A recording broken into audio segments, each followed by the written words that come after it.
الحمد لله نحمده ونستعينه ونستغفره ونؤمن به ونتوكل عليه ونعوذ بالله من شرور أنفسنا ومن سيئات أعمالنا من يهده الله فلا مضل له ومن يضلله فلا هادي له وأشهد أن لا إله إلا الله وأشهد أن محمدًا عبده ورسوله أما بعد فأعوذ بالله من الشيطان الرجيم بسم الله الرحمن الرحيم ومن أعرض عن ذكري فإن له معيشة ضنكا ونحشره يوم القيامة أعمى اللهم صل على سيدنا ومولانا محمد وبارك وسلم اللهم صل على سيدنا ومولانا محمد وبارك وسلم اللهم صل على سيدنا ومولانا محمد وبارك وسلم میرے معزز دوستوں اور حاضرین کرام، قابل قدر مصلیان عظام،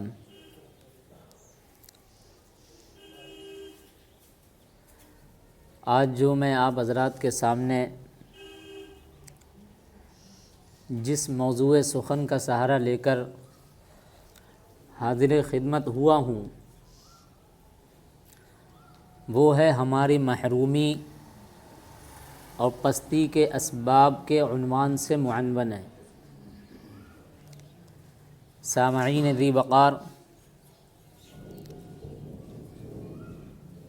ہماری محرومی اور پستی کے اسباب کا تعلق نہ صرف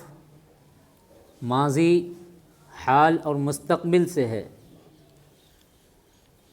بلکہ ہماری اجتماعی بیداری اور ترقی کے راستے بھی اسی سے جڑے ہوئے ہیں۔ آج اگر ہم امت مسلمہ پر ایک طائرانہ نظر ڈالیں اور اپنے معاشرے پر ایک نظر ڈالیں تو یہ حقیقت سامنے کھل کر آتی ہے کہ جو امت مسلمہ علم، کردار، تہذیب، اخلاقیات اور سیاسیات میں دنیا کے لیے مشعل راہ تھی،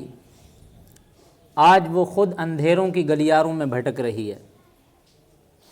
وہ امت مسلمہ جس کے سر پر عزت و رفعت کا تاج تھا،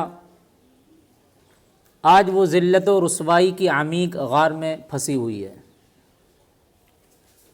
وہ امت مسلمہ جس نے کبھی حکومت و سلطنت کا فریضہ انجام دیا تھا،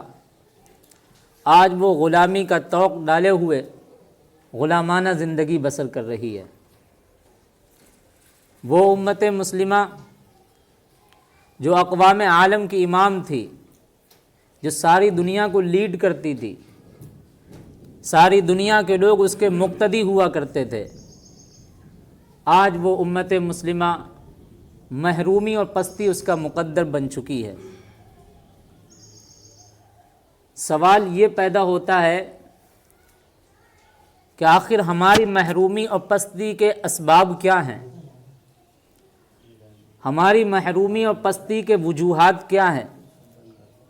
آخر ہم زوال پذیر اتنے کیوں ہیں؟ آخر ہماری آج اس طرح کی حالت کیوں ہے؟ تو آؤ میں تم کو بتلاتا ہوں۔ شاعر کہتا ہے، جاگتی نظروں سے تم پڑھنا کبھی تاریخ کو، جاگتی نظروں سے تم پڑھنا کبھی تاریخ کو، لٹنے کا سبب اور سانحہ مل جائے گا۔ معزز دوستوں، آج اگر آپ اس محرومی اور پستی کے اسباب کو جاننا چاہتے ہیں تو پھر چند لمحوں کے لیے اپنے دل و دماغ کو میرے حوالے کر دیجئے، تاکہ میں اپنے خیالات اور اظہارات اور تاثرات آپ کے قلوب و اذہان پر ثبت کر سکوں۔ معزز دوستو، جب سے ہم نے قولوا لا الہ الا اللہ تفلحوا والے عقیدے کو چھوڑ کر کہ لا الہ الا اللہ کہو کامیاب ہو جاؤ گے، ایک اللہ کو چھوڑ کر اغیار کے دروں پر آ کر اپنی جبین نیاز کو خم کر دیا، تو عرش والا خدا بھی ہم سے روٹھ گیا۔ جب سے ہم نے واعتصموا بحبل اللہ جمیعا کو چھوڑ کر کے ولا تفرقوا کے برعکس چلنا شروع کر دیا، یعنی جو اللہ نے ایک مضبوط رسی دی تھی، جو امت مسلمہ بنا کر بھیجا گیا تھا، آج وہ امت مسلمہ گروہ در گروہ، ٹکڑے در ٹکڑے، جماعت در جماعت، فرقہ در فرقے میں بٹی ہوئی ہے۔ آج یہ امت مسلمہ کی حالت کی جو ایک سبب ہے وہ یہ ہے کہ یقیمون الصلاۃ جیسے اہم عمل کو ہم نے بھلا دیا۔ جو نماز کے لیے اذانیں دی جاتی تھیں، 5 وقت حی علی الصلاۃ حی علی الفلاح کی صدائیں ہمارے کانوں میں ٹکراتی رہیں، لیکن ہم نے اس اہم اور عظیم عمل کو بھلا دیا۔ جب سے ہم نے یا ایھا الذین آمنوا اطیعوا اللہ واطیعوا الرسول کہ اللہ اور اس کے رسول کی اطاعت کرنے میں ہی کامیابی ہے، جب سے ہم نے اس کو بھلا دیا، اس کے حکم کو فراموش کر دیا، اور جب سے ہم نے اسلاف کی میراث کو بدتمیزی کی قینچیوں سے کاٹ کاٹ کر کے تار کر دیا، اور خلت آزادی کا زریں پہن کر اور نفس کے غلام ہو گئے، غیر ملکی نظریات کے گرویدہ ہو گئے، غیر اسلامی نظام حیات کا توق لعنت ہنسی خوشی ہم نے گلے میں پہن لیا، اپنے کھیل کود کو اپنی زندگی کا نصب العین بنا لیا، موبائل اور نہ جانے خرافات اور بدعات اور رسومات کے آستانوں پر آ کر عقیدت کے سجدے کرنے لگے۔ نتیجہ کیا ہوا؟ آج ہم غالب سے مغلوب ہو گئے، حاکم سے محکوم ہو گئے، عظمت و سلطنت سے محروم ہو گئے، اور آسماں کی بلندیوں سے گر کر تحت الثری میں ہم زندگی جینے پر مجبور ہو گئے۔ اسی کو شاعر کہتا ہے، گوادی ہم نے اسلاف سے جو میراث پائی تھی، گوادی ہم نے جو اسلاف سے میراث پائی تھی، ثریا سے زمیں پر آسمان نے ہم کو دے مارا۔ معزز دوستو، اس سے بڑھ کر ہماری محرومی اور پستی کا سبب کیا ہوگا؟ جب سے ہم نے لقد کان لکم فی رسول اللہ اسوۃ حسنہ کو پس پشت ڈال کر، یعنی نبی علیہ الصلوۃ والسلام کو اپنا آئیڈیل اور نمونہ چھوڑ کر اپنی تعلیم و تعلم میں، لباس و حجامت میں، اعتقادات و نظریات میں، سیاسیات، حکومت و ریاست میں، معاشرت اور معاشیات میں کفار کو اپنا آئیڈیل اور نمونہ بنا لیا، جس کی وجہ سے آج ہماری قیادت کے منصب پر فائز ہونے والا ہر حکمران امریکی غلامی کا توق ڈالے ہوئے، یہودیت کی غلامی کا پٹا اس کے گلے میں پڑا ہوا ہے۔ اور قرآن کہتا ہے ان الملوک اذا دخلوا قریۃ افسدوها وجعلوا عزت اہلیہ اذلہ کا نقشہ کھینچتے ہوئے ہمیں ہی جبر و ستم، ظلم استبداد کا نشانہ یذبحون ابناءکم ویستحیون نساءکم کے انداز سے بناتا ہے۔ اسی کو شاعر کہتا ہے تھوڑی سی کسر باقی ہے دنیا کے جہنم بننے میں، تھوڑی سی کسر باقی ہے دنیا کے جہنم بننے میں، حالات گواہی دیتے ہیں، ماحول اشارہ کرتا ہے۔ معزز دوستو، اگر آپ اس محرومی اور پستی کے اسباب کا حل چاہتے ہیں، تب پھر قرآن ہمیں بتاتا ہے آباؤکم و ابناؤکم و اخوانکم کے تحت کائنات کی ہر محبوب چیز کو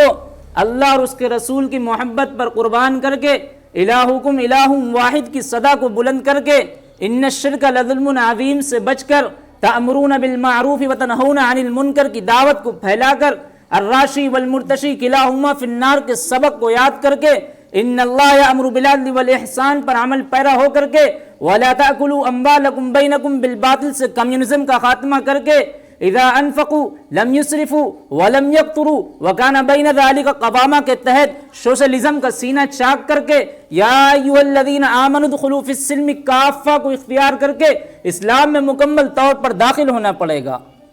کونین کے سید کے ایک ایک ادا پر عمل پیرا ہونا پڑے گا، اور اپنے ملک سے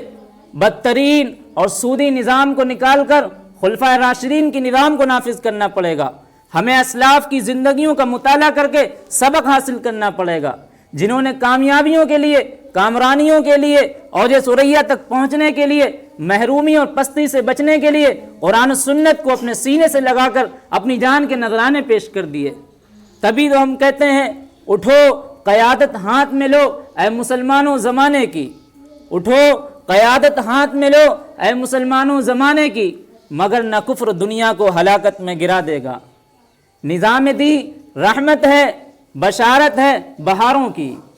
نظام دی رحمت ہے، بشارت ہے بہاروں کی، اسے نافذ کرو یہ دنیا کو جنت بنا دے گا۔ وآخر دعوانا ان الحمد للہ رب العالمین۔